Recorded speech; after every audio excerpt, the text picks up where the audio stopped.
Once there lived a schoolboy named Sam Mu in a coastal village.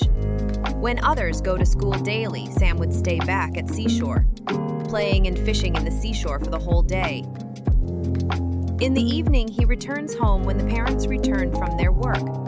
The school pupil leader noticed Sam and have concern for Sam's future.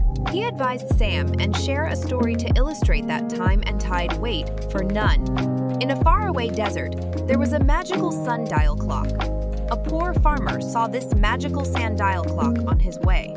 It has power to make one rich when they offer a secret thing to sundial clock. The farmer took the sundial clock with him and thought of what to offer a gift to become rich. The farmer offers many things, but nothing happened. Leaving aside the sundial clock, the farmer started to plant trees in the desert.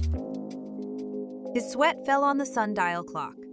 The miracle happened. The planted trees yielded more, and he became a rich man. Sam understood that time is precious and hard work grants success in life. He started to study his lessons.